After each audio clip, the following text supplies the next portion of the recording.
Welcome back mga hunters. Kalimiuna ay nagbabalik po bago lang tayo magtuloy-tuloy, bago ko kayo muli turuan kung paano tumingin ng rare type sa isang coin na ating hawak. Mamaya ipakikita ko sa inyo.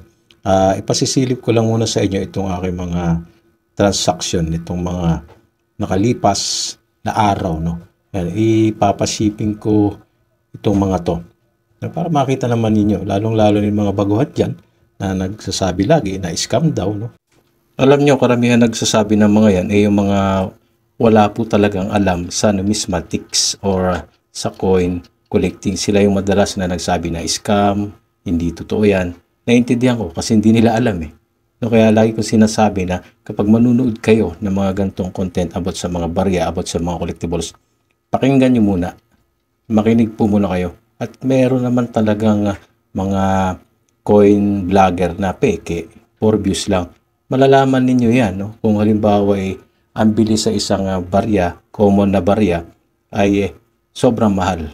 Doon pa lang common sense.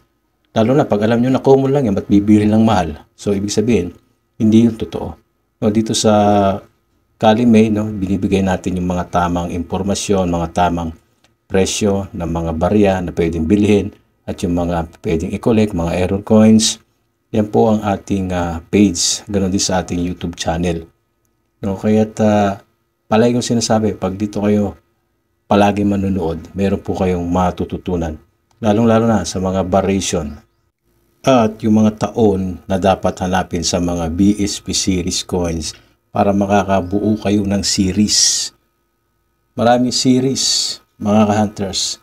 Merong series sa 25 centimos, sa piso, sa 5 piso, sa 10 piso.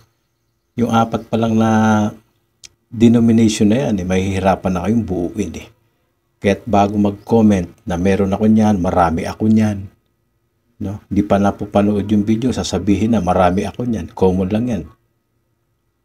Hindi nyo naiintindihan pa. Katulad nitong gagawin natin na content ngayon, bago mag-comment na marami ako niyan, makinig muna kayo para alam ninyo yung tinuturo ko dito, para maiintindihan ninyo. So, diretso na tayo. Ito yung 25 centimos na rare. Patutunayan natin rare yan, tapusin ninyo para maintindihan ninyo. Yan. 1 luna, 25 centimos ito Puti, 1981. Titignan natin muna sa record sa end.numista.com. Yan, dapat alam nyo rin to. Ito yung guide natin Lalong-lalo kung bago ka, dapat matutunan mong tumingin dito sa numismatics. Ayan, 25 centimos, 1979, 1982 yung kanyang mga taon. Copper nickel ang kanyang composition. Ayan, yung kanyang features ng bariyang ito.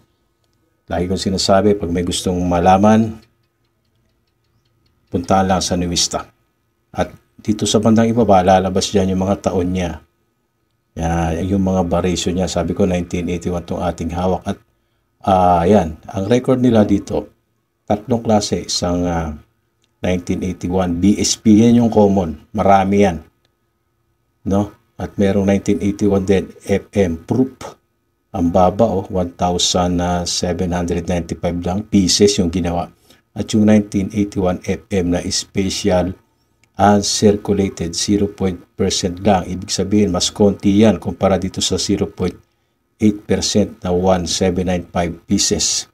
Kasi mas mababa 0.4 yung special uncirculated Yun yung ating hawak. Baka nasa 500 pieces lang yan. Wala silang nakalagay dito, mga ka-hunters. So, rare ang 1981 FM special uncirculated na ating pong hawak. At ayan, hawak ko yung isa.